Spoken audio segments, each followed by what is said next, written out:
आजादी के 75 साल पूरे होने पर आज से देश भर में हर घर तिरंगा अभियान शुरू हो रहा है। पीएम मोदी ने लोगों से 13 से 15 अगस्त तक अपने घरों पर तिरंगा फहराने का आह्वान किया है। केंद्रीय गृह मंत्री अमित शाह अपने आवास पर तिरंगा फहराकर हर घर तिरंगा अभियान का आगाज करेंगे। शाह सुबह 8 बजे दिल्ली स्थित अपने आवास पर तिरंगा फहराएंगे। बीजेपी अध्यक्ष जेपी नड्डा आजादी का अमृत महोत्सव के तहत आज मेरठ क्रांति स्थल पर तिरंगा यात्रा को संबोधित करेंगे, फिर हरी झंडी दिखाकर उसे रवाना करेंगे। यूपी के मुख्यमंत्री योगी आदित्यनाथ आजादी के अमृत महोत्सव के तहत सुबह 9:30 बजे स्कूली बच्चों के साथ हर घर तिरंगा अभियान की शुरुआत करेंगे। चंडीगढ़ में आज 7500 लोग एक साथ तिरंगा बनाकर वर्ल्ड रिकॉर्ड बनाएंगे। आजादी के अमृत महोत्सव के तहत सेक्टर 16 स्थित स्टेडियम में 4 दिनों तक विशेष कार्यक्रम आयोजित किए जाएंगे। ओडिशा के भुवनेश्वर में आजादी के अमृत महोत्सव के तहत बीजेपी ने शुक्रवार को एक रैली आयोजित की। इस दौरान 1 किलोमीटर लंबा तिरंगा फहराया गया। राजधानी दिल्ली में आज स्वतंत्रता दिवस की ड्रेस रिहर्सल को लेकर ट्रैफिक रूट में बदलाव होगा। लाल किले के आसपास की कई प्रमुख सड़कों पर शुक्रवार रात से वाहनों की आवाजाही पर रोक। कॉमनवेल्थ गेम्स में पदक जीतने वाले खिलाड़ियों से आज प्रधानमंत्री नरेंद्र मोदी करेंगे मुलाकात। पीएम आवास पर सुबह 11 बजे ये मुलाकात होगी। दिल्ली के एम्स में भर्ती कॉमेडियन राजू श्रीवास्तव की हालात में फिलहाल मामूली सुधार हुआ है। हालांकि ट्यूब के जरिए लिक्विड के तौर पर दूध ले रहे हैं राजू श्रीवास्तव के परिजनों ने सोशल मीडिया पर उनके निधन की चल रही खबरों को खारिज किया। परिजनों ने लोगों से अपील की कि अफवाहों पर ध्यान न दें।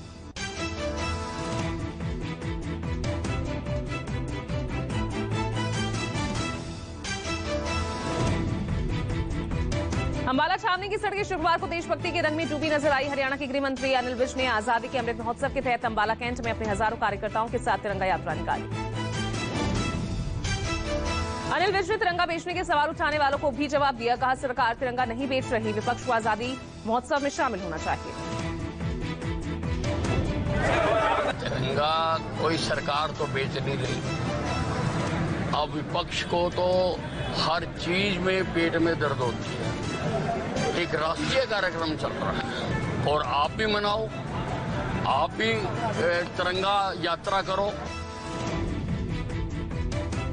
श्रीनगर की डल झील में हर घर तिरंगा अभियान के तहत तिरंगा शिकारा रैली आयोजित की गई। शिकारा रैली को राज्यपाल मनोज सिन्हा ने हरी झंडी दिखाकर रवाना किया। मुख्यमंत्री भूपेंद्र पटेल ने आजादी का अमृत महोत्सव के मौके पर राजकोट में तिरंगा यात्रा कार्यक्रम में भाग लिया। बड़ी संख्या में लोग भी मौजूद रहे। कानपुर पुलिस ने 75वें स्वतंत्रता दिवस के अवसर पर तिरंगा यात्रा आयोजित की, लोगों को जागरूक किया। रायपुर में आजादी का अमृत महोत्सव मनाने के लिए बीएसएफ ने वॉकथॉन का आयोजन किया। बड़ी संख्या में स्थानीय लोगों ने भी हिस्सा लिया। मुरादाबाद में मदरसों में 75वें स्वतंत्रता दिवस की तैयारियां चल रही है। रंगोली और अन्य कार्यक्रमों की तैयारियां कर रहे हैं बच्चे।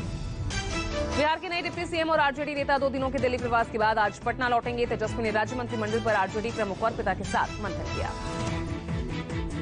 बिहार में जेडीयू और आरजेडी के गठबंधन पर बीजेपी प्रदेश अध्यक्ष डॉक्टर संजय जायसवाल ने बड़ा बयान दिया। जायसवाल ने गठजोड़ पर तंज कसते हुए कहा, बिहार में नीतीश तेजस्वी ने पॉपुलर फ्रंट ऑफ इंडिया से मिलकर सरकार बनाई। बिहार में महागठबंधन की सरकार में कांग्रेस ने नया पेच फंसा दिया है। कांग्रेस के पूर्व प्रदेश अध्यक्ष अनिल शर्मा ने 5 डिप्टी सीएम बनाने की मांग की। बिहार में 16 अगस्त तक संभावित मंत्रिमंडल विस्तार पर खींचतान होने की खबर है। सूत्रों के मुताबिक आरजेडी गृह और स्वास्थ्य पर अड़ी है। वहीं जीतनराम मांझी भी एक मंत्री पद दिए जाने से नाखुश हैं। कांग्रेस के बिहार प्रभारी भक्त चरण दास ने दिल्ली में लालू यादव और तेजस्वी यादव से मुलाकात की। मुलाकात के बाद वो मीडिया से रूबरू हुए। बिहार के डिप्टी सीएम तेजस्वी यादव ने शुक्रवार को सीपीआई नेता डी राजा, सीपीएम नेता सीताराम येचुरी और कांग्रेस अध्यक्ष सोनिया गांधी से मुलाकात की। सोनिया से मुलाकात के बाद तेजस्वी का बीजेपी पर हमला। कहा, बीजेपी हिंदू मुस्लिमों को लड़ाना चाहती है। तेजस्वी ने सोनिया को देश को दिशा दिखाने के लिए धन्यवाद दिया। पीएम पद की दावेदारी को लेकर नीतीश कुमार ने जवाब दिया। कहा, 2024 आने दीजिए, तब देखा जाएगा। पर नीतीश कुमार ने कहा, सभी विपक्षी दलों को एक साथ काम करना चाहिए। बिहार के डिप्टी सीएम तेजस्वी और केंद्रीय मंत्री गिरिराज सिंह ने ट्वीट वॉर छिड़ चुकी है। गिरिराज ने 10 लाख नौकरियों का मुद्दा उठाया तो तेजस्वी बोले, 1 फुट की चोटी रखने से कोई ज्ञानी नहीं बन जाता। रेवड़ी पॉलिटिक्स को लेकर कांग्रेस ने पीएम मोदी और दिल्ली सीएम केजरीवाल पर निशाना साधा। कांग्रेस प्रवक्ता ने तंज कसते हुए ट्वीट किया कि जब मुफ्त की रेवड़ियां खराब है तो फ्री की गजक कैसे अच्छी होगी। कांग्रेस ने गुजरात चुनाव के लिए स्लोगन जारी किया है। कांग्रेस ने नारा दिया, किसानों का कर्जा माफ और बिजली बिल हाफ। महाराष्ट्र में सीएम एकनाथ शिंदे और पूर्व मुख्यमंत्री उद्धव ठाकरे एक बार फिर आमने सामने आ गए हैं। सीएम शिंदे ने नया शिवसेना भवन बनाने का ऐलान किया है। गाजियाबाद के लोनी से बीजेपी विधायक नंदकिशोर गुर्जर को पत्र के जरिए जान से मारने की धमकी मिली है। पुलिस पूरे मामले की जांच में जुट गई है। यूपी के सहारनपुर में एटीएस ने जैश ए मोहम्मद के एक संदिग्ध आतंकी को गिरफ्तार किया है। जिले के गंगोह से गिरफ्तार हुआ है नदीम।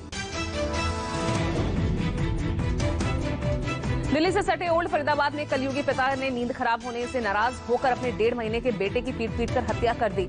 मृत बच्चे की मां ने शिकायत कर केस दर्ज करवाया।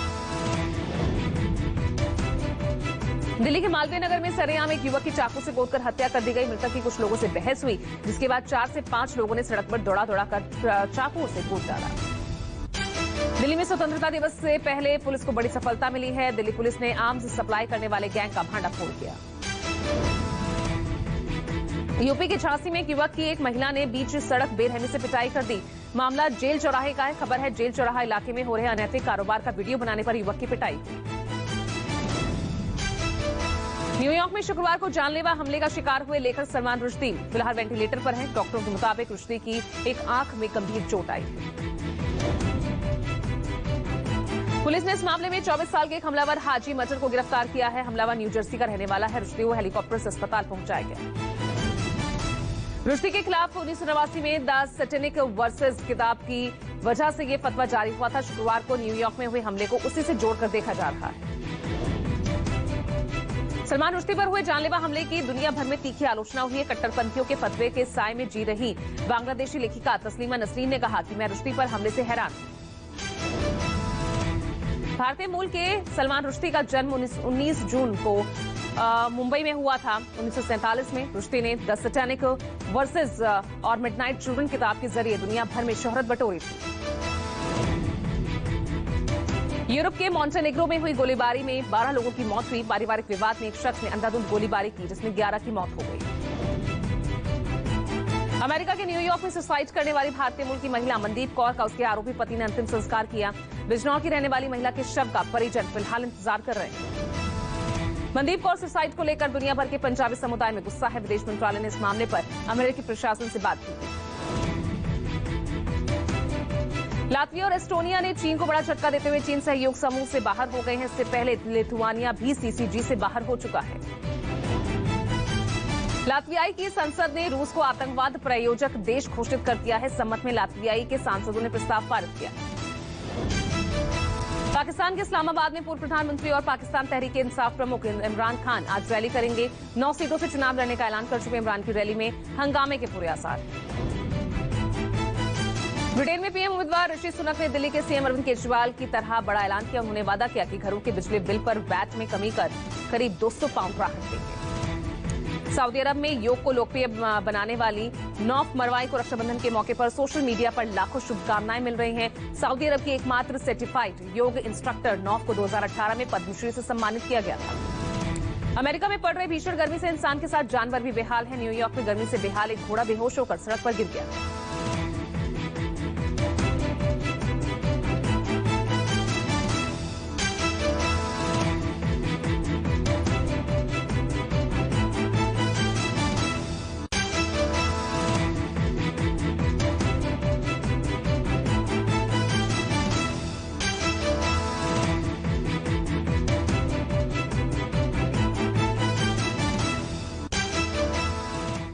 नमस्कार, बहुत बहुत स्वागत